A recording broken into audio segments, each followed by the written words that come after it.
Some toys again. We are live, baby. This is going to be fun. There's going to be so much fun trying to manage three different lives. But here we go. Can you feel that line inside? Can you feel that fire? Fire. Fire. What is up, everybody? Instagram, YouTube, TikTok, Facebook, all of the above, all the above, all the above.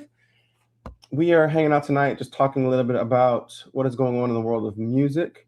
Um, if you haven't heard, Drake um, passed Jay-Z for the most number ones for a rap artist. If you didn't see, Taylor Swift joined Travis Kelce at the Cavs-Knicks game last night. If you haven't heard, Olivia Rodrigo, or as I like to refer to her, Olivia Rodriguez, the Mexican girl who be crying, dropped an absolute banger on Friday called "The Cure." I am kind of obsessed with that song, and it's got kind of Foo Fighters. It has a Foo Fighters interpolation to it for Everlong, not Evermore. Evermore is a Taylor Swift album, but Everlong, which is so good, so incredible to listen to. Love so much.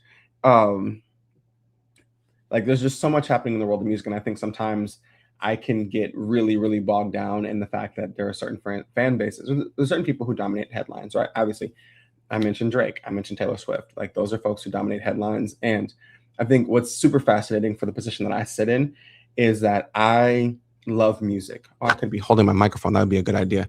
The position that I sit in is that I love music. Like I love music deeply. I have played music since I was 2 years old when I got my first drum set. My parents tell me all the time that before I got that drum set, I was always doing something musically. And I think because of that, because of growing up in church and playing music my entire life, because of all of the influences of gospel music, which I'm going to have some gospel artists on here for some of these interviews, of all the influences of pop music of the 90s and the 2000s, of R&B music, of jazz. I ended up being a jazz musician in high school. Because of all those influences, I have a very, very deep love for music. And also, I am, I say one of my songs, I'm not a hater, I'm just a purist, curious and curating these sounds to your earbuds, because I think there's a part of me that is very, very, um, I'm protective of music. I try my best not to yuck people. That's the lie. I yuck people's yum all the time. I was about to lie. I'd be yucking yums. But I think I try my best to speak from my particular positions of things that I like and things that I don't like and things that I'm into and things that I'm not into. Like I try my best to name those things. And also I try to give artists you saw my land video. I'm live on 4 different platforms right now, so this will be fun. Keeping up on the comments and all of them. But I try my best to give artists a shot. I think that's the reason why I listen to every album that I can get my hands on, because even if I've liked your previous set or not, I always try to listen. Yes, ma'am. Yes. Can you have Angelina start your shower? Thank you very much. Um, I'm also parenting. I got sponsibilities or whatever Tommy Pickles said. Let's put this here for a second. Let's see what happens with that. So I want to have some music when I want to have some music, so we can enjoy a little something in the background when we decide to. I'll be back in my room. I'll be packing up soon. So with that being said, like, you know, I have been known by certain fan bases to not be one who is a positive member of those fan bases. In particular, I would say Aubrey's Angels and Swifties don't necessarily love the fact that I have not always spoken glowingly about them. But I always try to give artists their due when it's the case. And what we're seeing right now is the reality that Drake has passed Jay-Z, who I think is one of, if not the best rapper of all time from a commercial standpoint. What Jay-Z was able to create over time. But Drake passed him. And the very fascinating. I think there's a volume game to it, obviously. And I even when I was like putting my notes together for tonight, I was like, I can't just say, oh, this is a longevity award because I'm a LeBron fan and I hate that narrative. Like there is a volume nature to this. There is a sense of how much music gets put out. And also, Drake has built over the course of his career a reason for this popularity. Like we were in the car today, like, you know, and I see way too many people here right now that I didn't know last year. Y'all, right? Like we were listening to that. We're also listening to, I might be too strung up on compliments, overdose on confidence. Right? Like he built. I remember when Take Care dropped. I remember when Nothing Was the Same dropped. Like he's built his career up until this point. The fact that he's passing Jay-Z, who I think also has an incredible discography. And sometimes I sit back and think like there are artists who I think have better discographies and just have not put out as much music. But that's just where we're at. And I think, in moments like this, you would think that my job as a hater is to be like, here's why I'm gonna discredit it. No, Drake has built this. And the fact that this album is going number one is a testament to, I think, one of the geniuses of this stage of Drake, which is the idea of him being able to understand the moment. Because ultimately, his ability to understand that all eyes were on him and him dropping 3 albums, even though there's like an artistic element of it where I'm like, come on, bro, like you're stepping on your own rollout, but also the reality that he's dropping all 3 to double down and drive that engagement is incredible. Yes, ma'am. Can I use your shower? No. Why would you need to use my shower? Because I was about to get in the bath shower. Can she get in the shower first? Because she needs to get out the shower because of her allergies and she was just outside. So can you please start her shower for her? Thank you. I really appreciate it. I love y'all so much with all my heart. With all my heart, I love you, baby. There's actually a reason why I hate recording when my kids are here. That is it. Drake has built his career to this point. Like, we're not going to sit here and act like we, like, if you're reading this too late, Nothing Was the Same, Take Care, Views. Like, heck, I like Scorpion. I know a lot of people, say that they don't like. Scorpion gives us, in my feelings, God's Plan and Nice for What. I'm sorry. And so the idea that he's gotten to this point, I think, is a testament to his like, that's what I was saying, his ability to understand a moment. Somebody over on TikTok just asked, is Drake endorsed by MAGA? I think it was a very fascinating moment that happened. That the White House came out almost kind of like, yeah, boy, we got your back. And I was like, huh? And using his music as like an ad for Iceman, I thought was fascinating. And also, I think that there is an interesting element about the troll nature of the White House and how they've utilized music. I've called folks out for not responding when their music has been used. I think the more interesting angle in that conversation isn't necessarily Drake. More interesting conversation is DJ Academics, because DJ Academics is a loud and proud Trump supporter. DJ Academics was recently rated the #1 most trusted or biggest hip hop source. I believe the list was by Complex. It was like all of the podcasts, the Joe Budden podcast, the New Rory and Mall, et cetera, et cetera.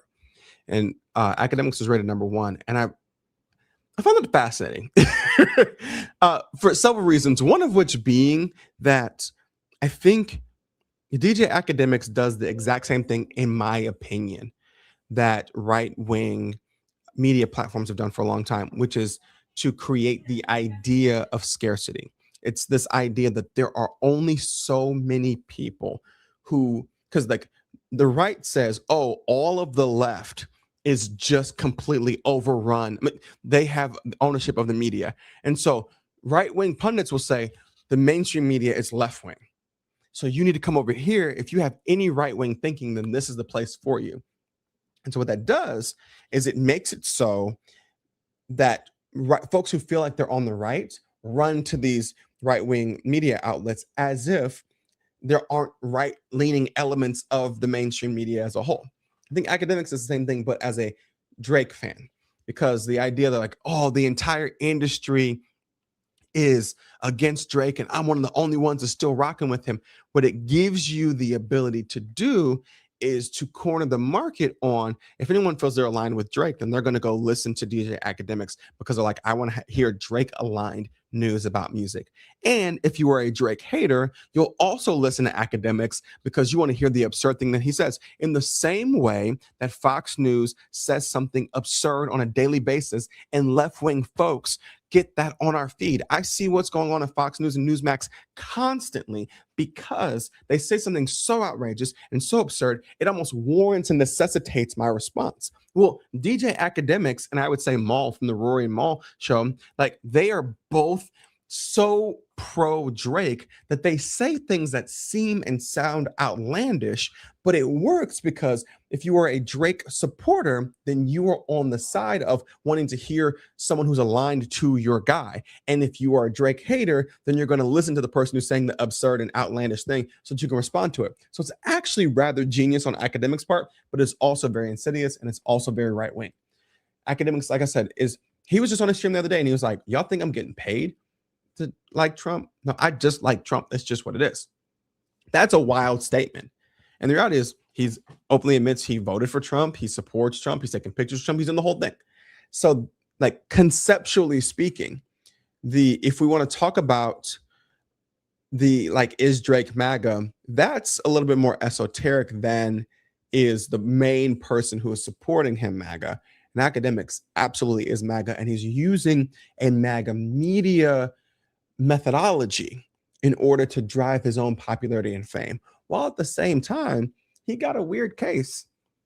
Why is he around?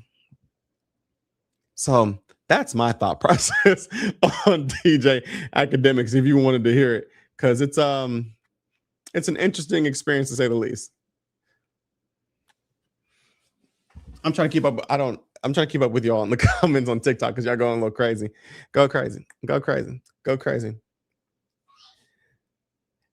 But when you have kind of that scarcity, I think that there's a really, really interesting element here of, if we want to talk about how how Drake has kind of also utilized a Trumpian way of moving. Like I said, I think Drake is a master at knowing a moment. And I think that the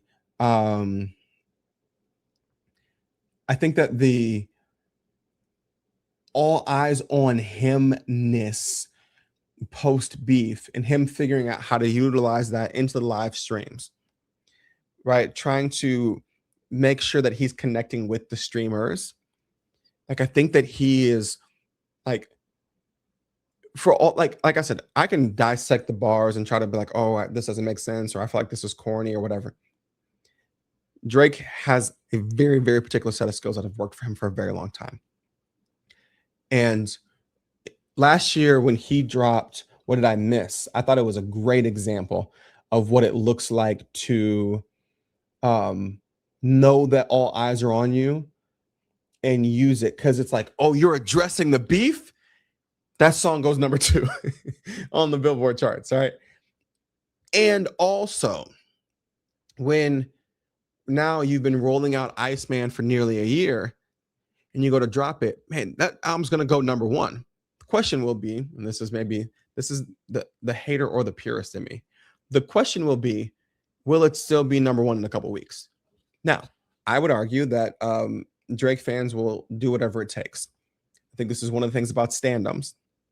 So there are certain fandoms that plot to make sure that their artist does certain numbers. Like, and if we're being real, we're talking about Drake fans and Swifties who plot around. I saw a video of a they do little Twitter communities. And one of the Twitter communities, that was like the OVO Twitter community, and they're like, yo, we need to make sure we're driving up these streams, because the objective is to go number 1, which they succeeded. He went number 1. He broke the record for most number 1s. Congratulations to Drake. Will it maintain that high level of number 1? We'll see. I think that there's an element for sure around what these numbers mean anymore. And I'm saying that across the board. I'm not saying that specifically to Drake. I think that the streaming era has changed the way, obviously, that things are counted, um, and and because of that, it makes it difficult to go apples to apples with anything that came out before the streaming era. Right? Obviously, you have a lot of albums that came out in the 2000s that did not sell as well, in part because Napster and LimeWire and Kaza. You have albums that have come out in the mid 2010s into the 2020s that instead of talking about pure sales, we talk about how much did it stream, because the pure streaming is the number and the metric that supposedly gives us a sense of how popular the album was. But then you have stream farms, so the bot farms, and you have fan bases that are streaming for the sake of reaching certain status points, um, which makes it also really difficult. So it's really hard to, like I said, compare apples to apples, which to me means you should only look at this era and say, what are they doing right now? And let's be clear, like there are four people who are doing it right now, and that's Drake, Taylor Swift, The Weeknd, who is always up there, and Bad Bunny. So, like when we're talking about that, it's like all of those elements go into what it means to do a number one or be a number one or how it works. Um, and also, the algorithms drive it. You know, I say to people all the time when they're like, "All you do is talk about Drake." I'm like, "That's because your algorithm only shows my videos when I do." I made a bunch of videos this week about politics and about sports, and like I make videos sometimes about parenting and sometimes like all these different things. But the algorithm only ever shows this. So it is so interesting, I think, to try to like dissect and parse it. But like I said, you're right. Morgan Wallen is also up there. Like Morgan Wallen took over the top 25 when he dropped his album. Right? Taylor took over the top. How many songs were on this latest? Was on Showgirl? Like I'm not really sure. The however many songs are on Life of a Showgirl, it took over the entire top of the charts for a couple weeks. And that's then the question is, where does it land? Because like I said, Olivia Rodrigo's got an album coming out pretty soon here. I really, really like Olivia Rodrigo and the growth and progression I'm seeing in her music. The song that she did, The Cure, I love so much. Like I just need you all to understand that song is, so the word is eclectic. When it comes to my musical choices, I am eclectic. I love all kinds of music. And growing up in the suburbs, growing up as a drummer, like I always have taken a liking to rock because of the drumming nature of it. And I also always loved guitar. I played guitar for a few years. It never really stuck. And Olivia Rodrigo on the song The Cure really leans into this like Foo Fighters Everlong interpolation. And I finished that song and I was like, that's how you do an interpolation. From now on, because everybody's sampling stuff today, right? And I think there are good ways to sample and there are bad ways to sample. I think Olivia did a really good job of how you take a sample or take an interpolation and build on it so that the song doesn't feel like a reproduction of another song. Like it's one thing to just do the song, right? And like just do this all of it. It's a completely different thing, I think, to take the core concepts, to take some of the elements of it and just move it around. And I think this song does a really great job of it. The drums are great, and lyrically, it's beautiful. I think it's emotional, it's vulnerable. The visuals of it are really good. Like I'm a fan. Like I am absolutely a fan of Olivia Rodrigo, a Mexican girl who be crying. And so if you haven't, I think you should check that song out. Like I've talked a ton about how the impact of what's happening in the charts, right? And how there is a pop girl revolution and resurgence that's happening with Sabrina, Charlie XCX, Olivia Rodrigo, Chapel Roan. Like you have this kind of Tate McRae, Addison Rae sneaking in there. Obviously, kind of the pop soul element of it. Olivia Dean. I love Olivia Dean so much. Like Olivia Dean is slotted into a place that I thought that only Tori Kelly was going to sit for a long time because I love Tori Kelly. Um, but I love Olivia Dean's music. If if I can make a ton more money in the next year, I would love to have her come perform at my wedding because I'm getting married next year. It's gonna be amazing. I can't wait for that. Um, but we're seeing this resurgence specifically with the pop girlies, right? And so every time one of them drops, I'm just super excited to hear how they're innovating and what they're doing. Because, like I said, I am eclectic. I don't just love hip hop, all over the place. And the and so when I see how you're taking a sound and moving it and pushing it forward, like Olivia is doing, it really, really makes things just incredible. Y'all are really in here trying to argue the tenets of communism in my comments on TikTok. That's crazy. Um, So yeah, Olivia Rodrigo. I'm excited about her album. I can't wait to listen to it. Um, I'm just trying to stay on top of what's happening. Speaking of the pop girls, Taylor Allison Swift made an appearance at an NBA game yesterday. I Every time I see Taylor and Travis out somewhere, I laugh because they are so different as humans. And opposites attract and that whole deal. Like, I get that. Those two, like watching them at an NBA game. My sister sent me. It was the comment was like when the gym teacher takes the English teacher out for on a date, right? And obviously that was like the part of the caption when they got engaged was your English teacher and your gym teacher are getting married. No, that was real last night because we're already in a space with Taylor going to football games, and I know if you watch the Life of a Showgirl, if you watch the Life of a Showgirl documentary she did, she talks about how she went and studied and learned all about football when she started dating Travis. So now we're entering a whole new sport into the mix. And you got Travis who's out here like guzzling down beers and talking about his parlay that he won. And the announcers had the audacity to be petty. Now, this was petty. Like, I understand that we're in a different arena. We're talking about sports and we're talking about sports in that arena. But you're not going to sit there as the announcers and be like, oh, Travis Kelce and his fiance are in the building. Listen, I get that technically speaking, for a lot of sports fans know Travis Kelce, especially in the Cleveland area because he's from Shaker Heights. Know Travis Kelce and kind of just know Taylor Swift. And also, that's Taylor Swift. However you feel about her, that's Taylor Swift.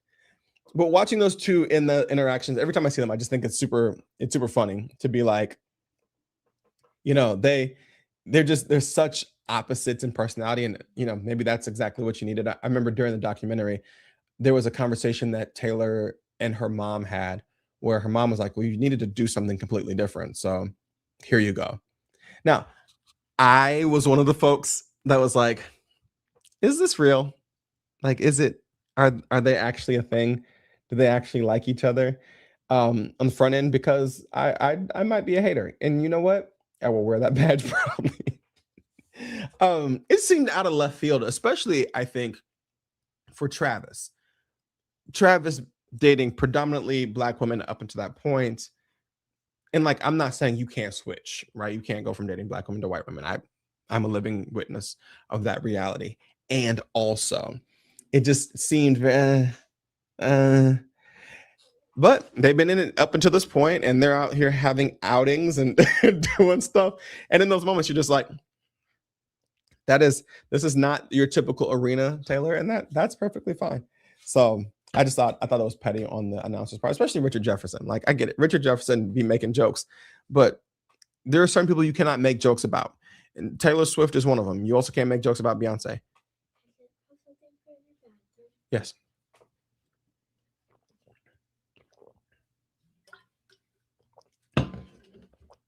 So it's so interesting, and I think I was curious to see if Swifties have reached the level of craze that the Beehive is in. because Taylor Swift don't come outside. Like Taylor Swift has gotten to the point now where she just doesn't really. And I was curious if like you were going to get you were going to get to the point where every time Beyonce's outside, the Beehive is like, what's she dropping? When's she dropping? What's it happening? Because we are shorty. Like shorty. At some point, we 2 weeks behind. Like Miss Ma'am's supposed to be dropping the album on Friday, according to all our conspiracy theories. Like we're at a point now. It was supposed to be that Beyonce was going to drop a single after the Met Gala, and then after that, we are going to, get the actual album on May 29th. There's going to be Act 3 and the rock album. Like we were expecting that to be the case. It is now, what's today, May 24th? It's May 24th, and I ain't got no woot-woots to my phone. I ain't heard no single and no single, right? I ain't seen no outfits. None of that. I'm ready for, like, listen, I made a mistake. This is a mistake I will regret for a very long time. Because when Cowboy Carter dropped, I will never forget, it was my birthday. Cowboy Carter dropped, and I was like, I got in the car, and I played American Requiem, and I cried. And, it is the day of Pentecost? I am so out the church loop, I didn't even. We're going to talk about that in a second. We're going to talk about the day of Pentecost in a second. But I was so out of the, like it was such an emotional day for me when that record dropped. And so there I am listening to it. And then she announces the day after, the day after the Grammys, right after she won Album of the Year. I'll never forget it because I made a video. I was like, Beyonce, Album of the Year. So proud of you. Shorty, what is this? Because it was just 9 cities for the Cowboy Carter, the Radio Chitlin circuit. And I was like, girl, Shorty, Miss Ma'am, Giselle, come to the front. We need more cities.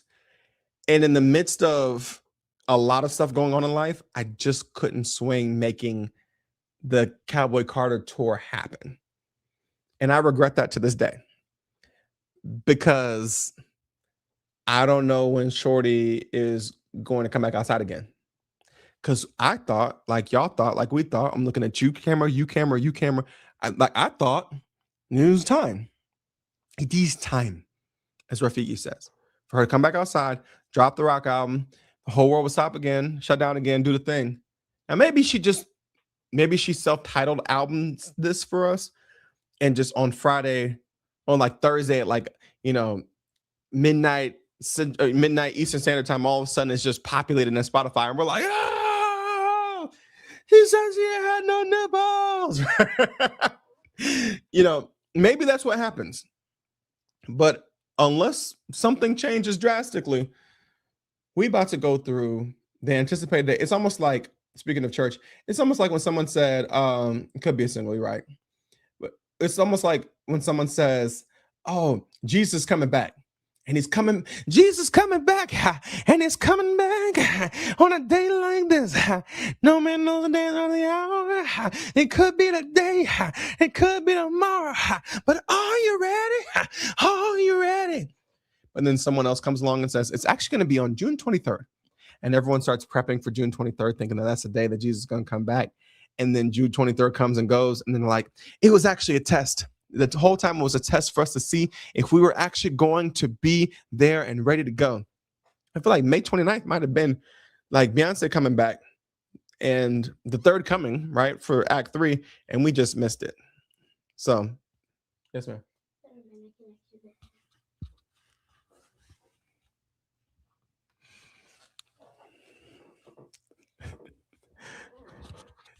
That must be a coaching tradition. I grew up Pentecostal, so it's funny that today's the day of Pentecost. I grew up Pentecostal. So for those of you all who don't know, I am a pastor's kid. Grew up in church. I used to say all the time, I've been in church since 9 months before I was born. I grew up Pentecostal, and I got my degree in biblical and theological studies.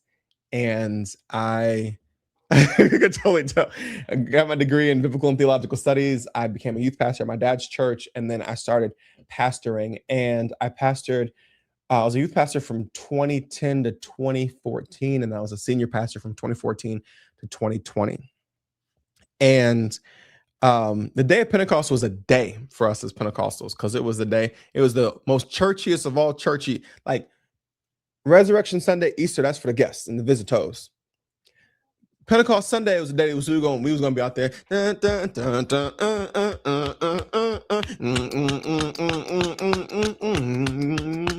Right? That was the day we was gonna get it in.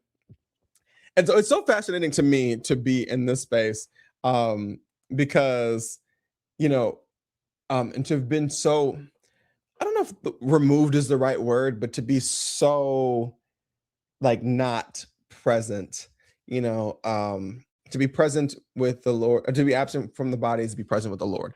Right. That's what Paul said. And we quote that at funerals, even though Paul was not speaking about funerals. Paul was actually saying that if I am not with you physically present, if I am not, like, I'm writing this letter to you, and even though I'm absent from the body, I am present with the Lord, to say I'm in God's presence, talking to him about the things I'm going to write to you. And the it's so interesting to be absent from the body. On days like this, just remembering what it meant, and all of that went into it, which is also funny because my TikTok algorithm has been showing me a lot more praise breaks, and I just be like, listen, I would love to go to church one Sunday, just to get my praise on, just to get in there and do my dance, and then move around because I ain't got time. But I feel like I put that degree and that time of my life to good use. By I think I've learned how to be the best version of myself I can possibly be. Being a preacher all those years has absolutely impacted and helped. And also, think where I am as a communicator comes across in that way. And I also use it when people decide to have conversations about biblical references in music. So you just tie my two favorite things together and we start talking about biblical references in music. Where am I from? I was born in Alabama. I grew up in Kentucky, and I've lived in Minnesota most of my life.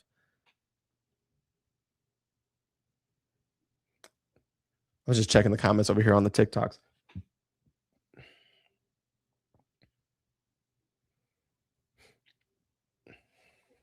See a couple comments over there on YouTube. What up? What up? YouTube, TikTok, and the gram. This is crazy.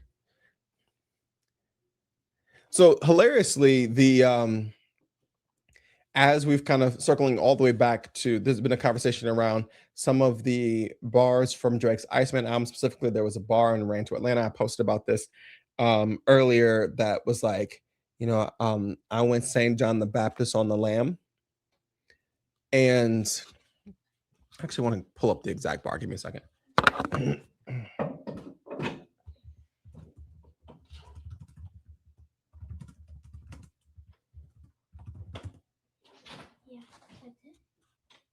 Yes, I went St. John the Baptist on the Lamb, right? And like I said in the video that I made, like I think some Drake fans are just discovering triple entendres like today, because you have, right, the first entendre is like the idea that St. John the Baptist was beheaded, so to go St. John the Baptist on the Lamb or Lamborghini is to take the top off of the Lamborghini. Boom. The second is the I went St. John the Baptist on the Lamb. St. John is in the island, and to be on the lamb, right, or to be running away. And then the third is that I went St. John the Baptist on the Lamb, as in like we're about to run out of time. The St. John the Baptist on the Lamb, as in like St. John the Baptist beheading on the Lamb, being Kendrick Lamar, because in Mr. Morale and the Big Steppers, he's famously wearing a crown of thorns in the album cover, and he wore a diamond encrusted crown of thorns on tour. And I think that it's so interesting, if you know the story of those two. So the entendre kind of breaks down because very famously, so if we're going to equate Drake as St. John the Baptist and Kendrick as Jesus, it breaks down on several levels. One, St. John the Baptist was the one who was beheaded. He's not the one doing the beheading. B, Jesus was very famously crucified on a cross. And C, St. John the Baptist was like the hottest preacher all throughout Judea. Everybody was going out into the wilderness to go see him, because in Isaiah there was this prophecy about the voice of one in the wilderness crying out, "Prepare you the way to the Lord, make make make his paths straight." Right? St. John the Baptist is that person. And then when Jesus shows up, he says, "The Lamb of God who takes away the sins of the world." And Jesus goes to John the Baptist and says, I have need to be baptized by you." And John is like, "No, no, no, no, no, no, no. If anything, I need to be baptized by you." And Jesus is like, "No, no, no, do it so that we can fulfill all righteousness." So John the Baptist baptizes Jesus. The sky opens up and you hear, "This is my beloved son in whom I'm well pleased," right? And then everyone starts following Jesus, who leaves and begins preaching. And so it's so interesting, in my opinion, to try to make that equation when a Jesus, Kendrick is not trying to portray himself as Jesus. He spends the entire album explaining this, which, like, I think one of the biggest tactical errors that Drake made in the beef is that Drake was consistently making reference to Mr. Morale and the Big Steppers incorrectly, which Kendrick called out at the beginning of the beef in Euphoria. He said, "Fabricating stories on the family front because you heard Mr. Morale."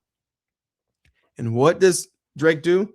Drake tries to make up stories about his family because he heard Mr. Morale, misinterpret the idea of being a savior because he doesn't understand. When Kendrick says, "I am not your savior," and then explains throughout the entire album the crown of thorns that was diamond encrusted, because how does Kendrick open the album? "I grieve different." How does he grieve different? By spending money. We get to crown, heavy as the head that wears the crown. "I can't please everybody." That crown is the money that he has acquired and helping the people in his life. So he gets to the point of savior being like, "Hey, yo, I am not your savior. I find it really hard to love thy neighbor." Like, he spends the entire album being like, I have surrounded myself with lust and money to try to insulate myself from my own issues while people look to me to help them. But guess what? I'm deeply flawed and I'm working on that for the sake of my family and myself. And I cannot save you. And I'm sorry that I've created the element or illusion that you thought that I could. So much so, I'm going to end this entire thing by saying, "I choose me. I'm sorry." Like, he literally lays out for you. Yeah, he says, Future's not your savior, Cole's not your savior, Kanye's not your savior, LeBron's not your savior. Like, he lays out all of the ways. When we get to N95, he's like, activists aren't going to save you. That mask is not going to save you. He spends the entire album breaking this down, right? Even down to when you get into Mother I Sober, he's mad at himself that he couldn't save his mom, only to realize that what his mom went through was not something he could have stopped. And his mom's issues will get passed on to him if he doesn't forgive himself and give her the ability to forgive herself so that he can break the curse. It's one of my favorite albums. Drake's inability to understand that album and to quote it outside of its understanding puts us in all these places, right? Puts us consistently in a place where he's making a reference. And the double entendre in and of itself would work. I like the "Went St. John the Baptist on the Lamb" as in regards to the Lamborghini and in regards to the island. I think it's a really good bar. I just think if you start trying to make specifically biblical reference and calling out someone for something that you believe they said, you better be right. Like, you better be nailing that thing.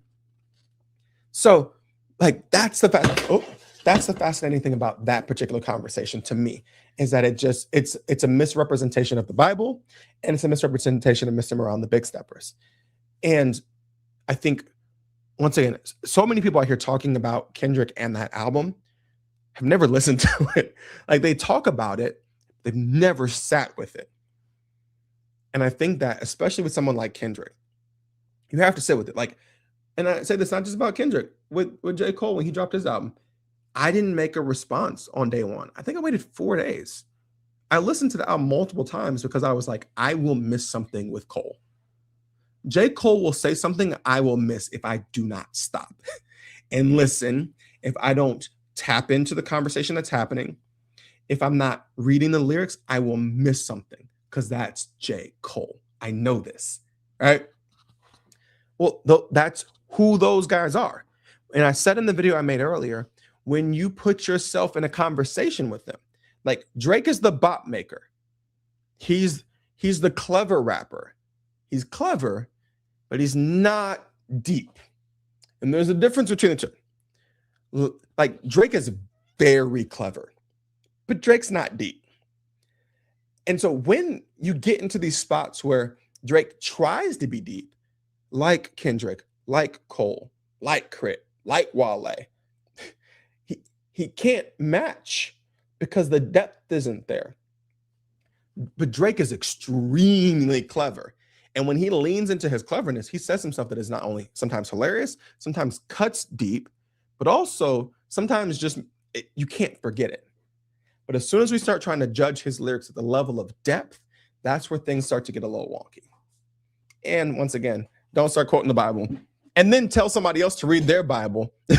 Like if you should read the Bible to see how blasphemous you were if you knew the record.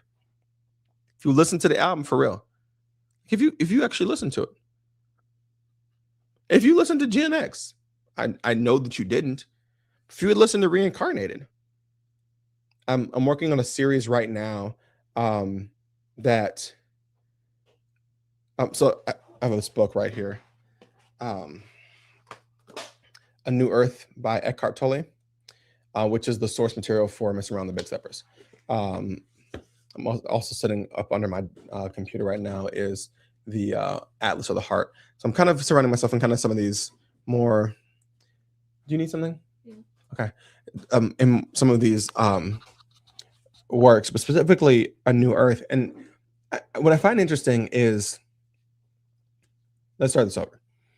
I'm working on a series right now that I hope to release sometime in the next couple of months that's going to examine the fact that when Kendrick Lamar ended Mr. Morale and the Big Steppers, I believe that he believed that he had reached a level of spiritual enlightenment that helped him get over his lust addiction, right? The way that he was spending money, some of his anger issues, some of those deep wounds and pain. And then First Person Shooter came out. And some of that health went out the window. I think that as soon as he heard we the big three, like we started a league, is it K-Dot, is it Aubrey or me? But lately I'm feeling like Muhammad Ali. I think he heard that after getting the feature request from Drake. And some of that spiritual alignment and awakening and enlightenment went right out the window.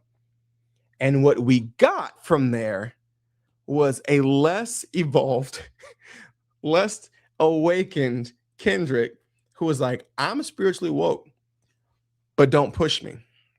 Like, I'm not a killer, but don't push me. Right? Like, it's very that.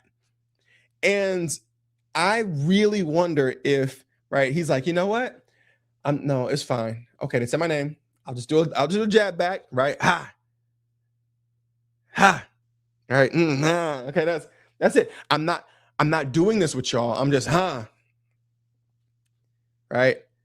And then Cole was like, you're short. Your albums aren't that great. You're irrelevant. And then Cole's like, my back hit. And then Drake was like, you short. Your album is split up in a bunch of different ways. I'll be with some bodyguards like I'm Whitney. And I think at that part, Kendrick was like, you said her name. I'm gonna let that slide. I know some stuff about you. Please do not make me go back to this. Like, please.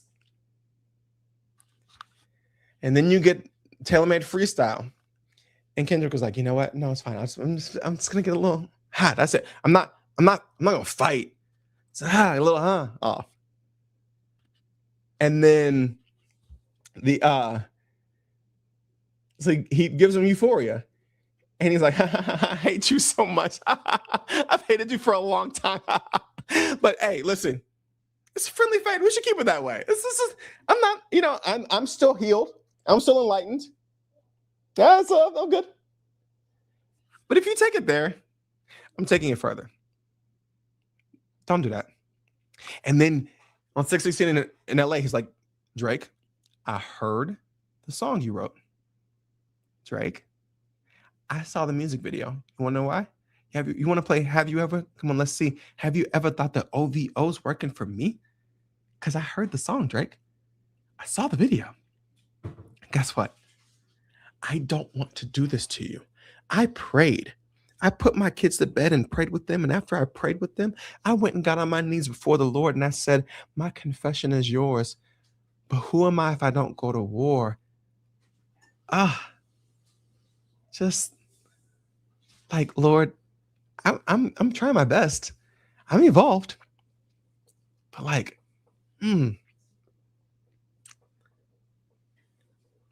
Drake drops Family Matters. And Kendrick was like, he has to die. I'm sorry. He got to go. I did my best, Lord. I did my best. Meet the Grahams, not like us. But then afterward, I would argue. Now we'll argue in this because we're going to do a lyrical analysis. We're going to break down all of the elements of how this happened. We're going to look at it from a historical standpoint. We're going to look at what each rapper said, what was happening around them. I'm excited about this. I'm putting in research for this. After that, Drake is like, not Drake, Kendrick's like, okay. No, I'm sure Kendrick's like, right?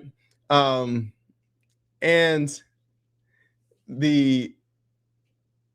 then he goes, oh man. Let the party die. He was like, I walked down, homeboy. I thought I was doing y'all a solid, but man, maybe there's something else here. Then we get to GNX and he's like, squabble up. I deserve it all, only to be like, okay. You know what? I'm just a reincarnated version of all of these people throughout music history. And God is like, you're doing good things, but you still have blood on your hands. You still love going to war.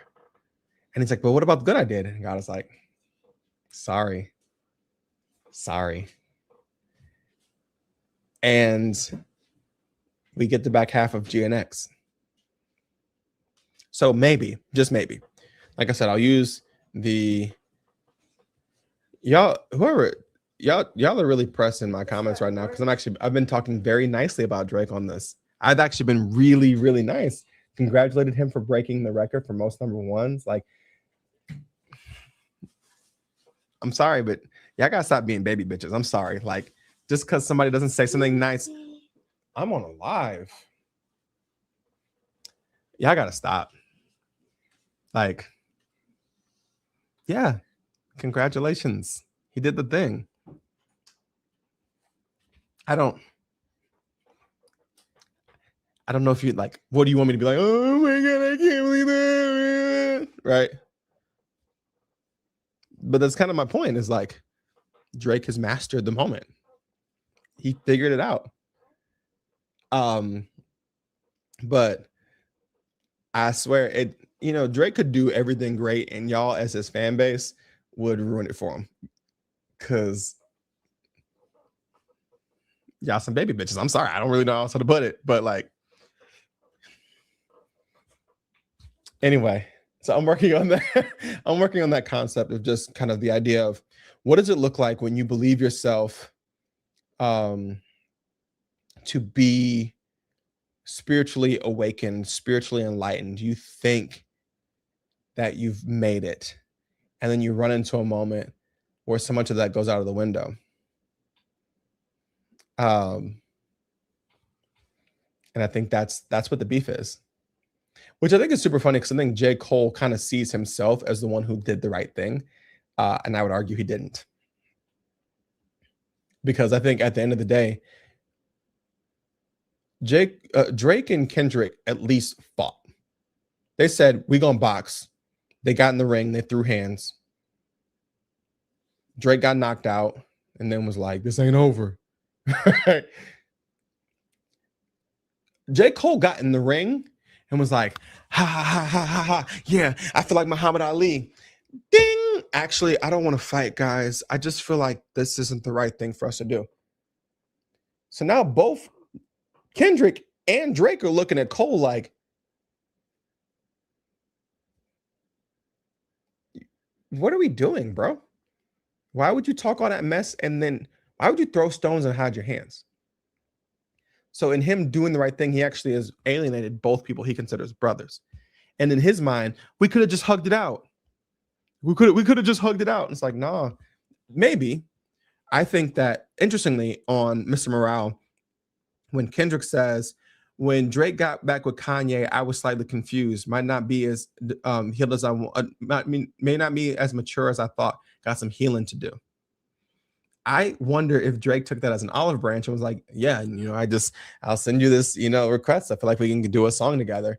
And Kendrick was like, I'm we still got some stuff to address. We still got some stuff to deal with. And the idea of being like, oh, well, we never have to address it. We'll just make a song together is very Drake. So I don't know. It's too late for me to be drinking that. Water. So yeah, I'm working on that series. That'll be a lot of fun for me. I just love talking about this stuff. I joke all the time that, like I said, I have a degree in biblical studies, and so for me, every week was sitting down with the text, breaking it down, dissecting it, trying to figure out how to tell the story in a way that could communicate with as many people as possible, so they could walk away with hope, they could walk away encouraged, they could walk away better. And I feel like what I get a chance to do is to hop online, whether it's pop culture, politics. I get to have conversations with you, the people, about the things that are happening in the world, and hopefully you walk away, educated and entertained and enlightened. If I can do that, I feel like I'm doing my job, and it is like the absolute best job possible. Somebody just mentioned JID or JID. I don't really know which one it is. In the comments, he had some stuff. He had some things, some feelings about J. Cole, which I think is an entirely different conversation about should rappers be in charge of labels all the time, because it don't always work, especially when you're trying to build your own thing and worrying about your own thing. And I think that JID is one of the best young rappers. God Does Like Ugly was an incredible record. I love his voice. I love the way he layers entendres. I love the subject matter he covers. I love the fact that like he can be explicit um in his pro-blackness and the way that he conveys it, but does it and flips it in such incredible ways. Like he's one of my favorites for sure. I love listening to him. Like I said earlier, I'm eclectic, but God, I love rap. Like I love when rappers be rapping. I was having a conversation with my best friend earlier today about the albums we heard last year and how last year gave us some absolute bangers. Chromacopia, God Does Like Ugly, Starline. As a matter of fact, I just got in the mail my coloring book, Chance the Rapper. It's the 10th anniversary. So he just produced a bunch more of these and super excited about having that. But Starline by Chance was an incredible record this year. And like I think to the conversation, if we're going to circle back, so I'm going to wrap in a few minutes here, but I think if we circle back to the idea around sales, right, and whether or not sales should be the end all be all, the reality is like sales matter. Like people buying the product matters. It matters for the artists, for the producers, et cetera, et cetera, et cetera. It's an important element and metric to say whether or not something is doing well. And also, I think that in this era, there are times where, hold on, my son's calling me. 1 second, y'all.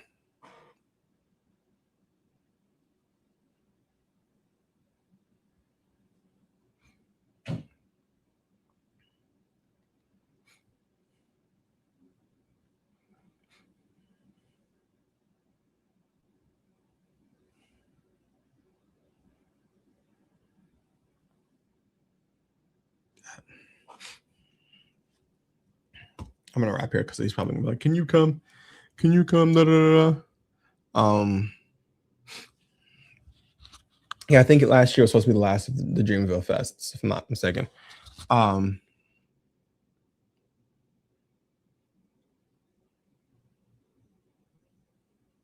So I think sales are a metric, and like I said, congratulations to Drake for breaking a record for most number ones, and also, I know I keep Let God Sort Him Out in rotation. I keep Starline in rotation.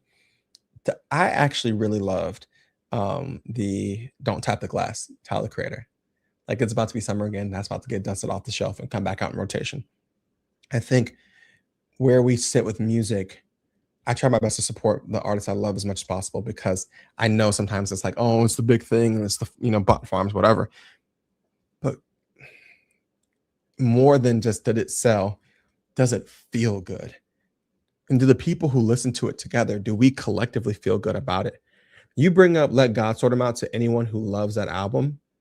And it just, like we talk about just how incredible that record is, right? You bring up Starline, to anyone who loves Chance, and it just felt good. So I don't know. I think that, if it's just about sales, then we might be missing something because the music is more than that. I saw someone on Instagram say that Kendrick won the battle, but Drake won the war, and I could not disagree more with that statement because one thing is abundantly clear: on Iceman, Drake doesn't think he won the war. Drake is just trying to survive. But 2025 was such a great year of hip hop, and 2026 has not matched it yet. Like I said, we got Baby Keem. Well, Baby Keem was this year, but last year we got Chance, we got Jid, we got Freddie Gibbs. Like we got some incredible records, and I just love to see more records come out this year in addition to what's happening in pop and R&B, because I actually, love. I've really enjoyed. I shouldn't say love. I've enjoyed a lot of Giveon's record, Kalani's record, Duran Bernard's record, like the Mayor of Threads. Someone on TikTok asked, "How do I curate this wall?" So what I've been doing a lot lately is trying to mix up the albums to whatever kind of feels good in the moment, which is interesting because I also have an entire pink. Hold on, 1 second.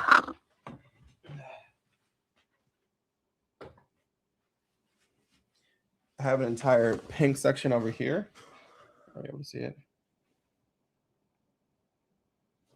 That I'm like, oh, I actually want those albums here, or sometimes I'm like, okay, I got the black and white here. What I want to do is like match it here. So, but I try to color coordinate sometimes, or, whatever I want to have particularly happening in a video. Sometimes I want the backdrop to be, something Stevie. Sometimes I want, I'll grab a Michael Jackson, or so I just be all over the place with it, honestly. So that's where I'd be at with that. My goal is to stay on for an hour this week, and I need to figure out, it's 9 p.m. Do you know where your kids are? I just know my soon to be high schoolers on his way back with some friends. I get the rest of my people downish for bed because we hosting tomorrow. Wale had a great album last year as well. Absolutely. But thank you all so much for hanging out with me. Like I said, I'm going to try to do these every Sunday night, just sit down and talk music. Last week I had a couple of guests. I'll try to have a couple of guests in the future. But until then, I love y'all. Thank you so much for hanging out with me. I'm just Wayne. Good night.